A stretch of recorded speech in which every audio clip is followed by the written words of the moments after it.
Assalamualaikum warahmatullahi wabarakatuh. Yang terhormat, Mr. Rija Duyono selaku dosen pengampu mata kuliah literatur. Saya Ratnasari dan di video ini merupakan tugas menganalisis karya sastra dari mata kuliah literatur. Di sini saya menganalisis novel berjudul Tulisan Sastra karya Tenderlova berdasarkan pendekatan ekspresif. Sebelumnya, novel ini sudah dibaca sebanyak 11 juta kali di aplikasi Wattpad dan diterbitkan akhir tahun 2020 lalu. Sebelumnya saya akan menjelaskan apa saja yang akan saya bahas dalam beberapa menit ke depan. Yang pertama yaitu definisi pendekatan ekspresif. Yang kedua, sinopsis novel tulisan sastra, dan selanjutnya analisis novel tulisan sastra karya Tenderlova menggunakan pendekatan ekspresif. Yang pertama, pengertian pendekatan ekspresif. Pendekatan ekspresif merupakan pendekatan dalam kajian sastra yang menitik beratkan kajian pada ekspresi perasaan atau temperamen penulis. Dalam pendekatan ini, penilaian terhadap karya seni, ekspresi, kehidupan pengarang. Pendekatan ekspresif menempatkan karya sastra sebagai wujud ekspresi, imajinasi, pemikiran dan perasaan, serta pandangan dunia penulis. Yang kedua adalah sinopsis novel tulisan sastra. Tulisan sastra ini tentang seorang pria dengan berbagai keunikan dan kebaikan. Kehidupan seorang anak, adik, kakak, sekaligus pacar yang baik. Kekeluargaan, humor, dan romanisme selalu melekat pada hidup sastra. Kehidupan sehari-hari sastra bersama saudaranya juga pacarnya sangat menginspirasi dan memberi banyak pesan kehidupan bagi para pembaca. Bagi sastra, Sahara itu bumi buat sastra, dan sastra adalah matahari untuk Sahara. Kisah cinta sastra tak mulus juga. Sastra menjalani cinta sepihak dengan Sahara selama 2 tahun, hingga akhirnya Sahara membalas cinta sastra, namun baru beberapa bulan sastra merasakan indahnya cintanya terbalas, takdir harus mengantarnya ke gerbang keabadian yaitu kematian. Kemudian di sini saya akan menjelaskan hasil analisis saya terhadap gambaran ekspresi pengarang novel tulisan sastra menggunakan pendekatan ekspresif. Gambaran yang pertama yaitu bingung. Bisa dilihat dari kutipan. Jovan yang tidak tahu apa-apa praktis pelangap-pelongo, ditambah tatapan maut Kak Ros yang berkaca pinggang di depan kulkas membuatnya semakin bertanya-tanya. Situasi mengancam level berapa ini? Jadi di sini dijelaskan bahwa Jovan, kakak dari sastra, yang tidak tahu apa-apa kenapa Kak Ros atau kakaknya sangat parah kepadanya. Jadi pengarang atau penulis menunjukkan kebingungan, ekspresi kebingungan di kutipan ini. Yang kemudian yang selanjutnya yaitu ekspresi jatuh cinta. Bisa dilihat dari kutipan. Lalu Sahara dalam sebuah tata surya, maka Sahara adalah bumi, sementara sastra adalah matahari yang tak pernah lelah berotasi mengelilingi. Sahara boleh mengeluh kepanasan dan jengkel setiap saat, tapi sastra tidak akan berhenti menyinarinya.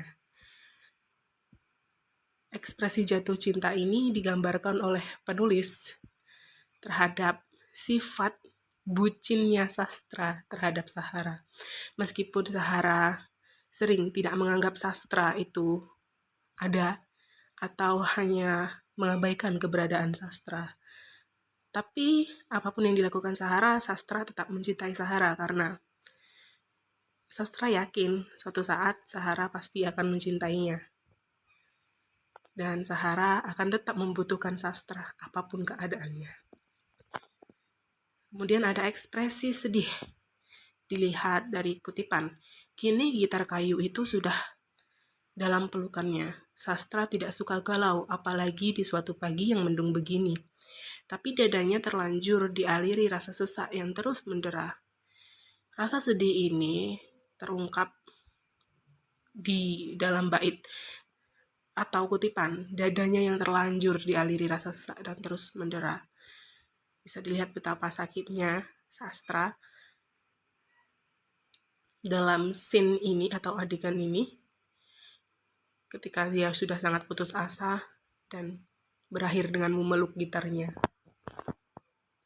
Kemudian ada scene patah hati atau gambaran ekspresi patah hati. Bisa dilihat dari kutipan, anak itu sedang patah hati. Rupanya dia tahu Sahara tidak pernah mencintainya. Kemudian ada ekspresi bahagia. Bisa dilihat dari kutipan, sastra mati-matian menahan tawa. Jangan jauh-jauh, nanti aku kangen. Lalu keduanya tertawa bersama-sama. Tidak peduli meskipun orang-orang banyak yang melemparkan pandangan iri pada mereka. Di sini bisa digambarkan atau terlihat bahwa mereka sangat bahagia hingga mereka tidak mempedulikan pendapat orang lain terhadap mereka. Kemudian ada ekspresi khawatir. Dilihat dari kutipan. Tapi mengingat hujan malah turun semakin rapat, Sahara mulai meragu untuk membiarkan sastra pulang begitu saja. Rumah sastra mungkin tidak jauh, tapi hujan-hujanan di musim begini hanya akan membuat laki-laki itu jatuh sakit. Dari ekspresi khawatirnya Sahara terhadap sastra yang mungkin akan jatuh sakit apabila menerobos hujan, di sini bisa dilihat bagaimana pengarang menyalurkan ekspresi khawatirnya disalurkan melalui tokoh Sahara kepada sastra. Kemudian ada ekspresi ketakutan. Jeff tidak sengaja menabraknya. Tidak ada yang berani ia lakukan. Seujur tubuhnya bergetar dan berkeringat dingin.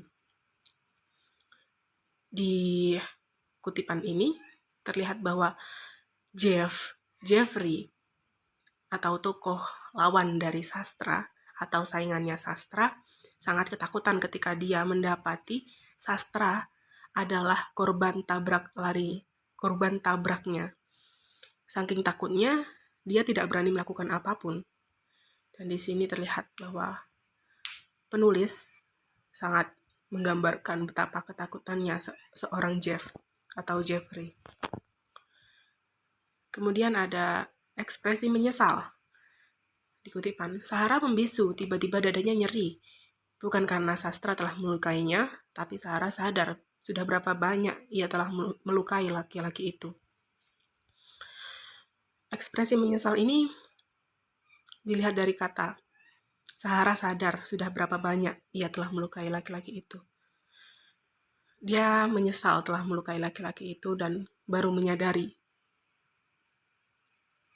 betapa terlukanya sastra ketika dia menjalin hubungan dengan Sahara. Kemudian ekspresi yang terakhir yaitu berduka. Dilihat dari kutipan, kursi-kursi telah dikeluarkan, kerabat-kerabat dan tetangga mulai berdatangan. Begitu awan kelabu pagi itu. Tatapan yang berlari kosong pada tubuh sastra yang terbujur kaku. Di adegan ini atau kutipan ini, sastra sudah meninggal dan ini adalah point of view dari Sahara ketika dia melayat ke tempat peristirahatan terakhir sastra. Dilihat dari sini betapa berdukanya orang-orang, keluarga sastra, sahabat-sahabat sastra, dan juga Sahara sebagai kekasihnya. Kesimpulan, dalam menulis novel tulisan sastra, Tenderlova selaku penulis menyalurkan emosinya melalui gambaran ekspresi para tokoh dalam novelnya. Bukan hanya sang pemeran utama, yaitu sastra, namun pemeran pendukung turut menjadi penyalur emosi penulis, seperti kakak-kakak dari sastra, juga pacarnya sastra, yaitu Sahara. Sekian video tugas saya kali ini. Mohon maaf apabila ada kesalahan dan saya minta kritik dan sarannya untuk memperbaiki tugas saya ini. Terima kasih. Saya akhiri. Wassalamualaikum warahmatullahi wabarakatuh.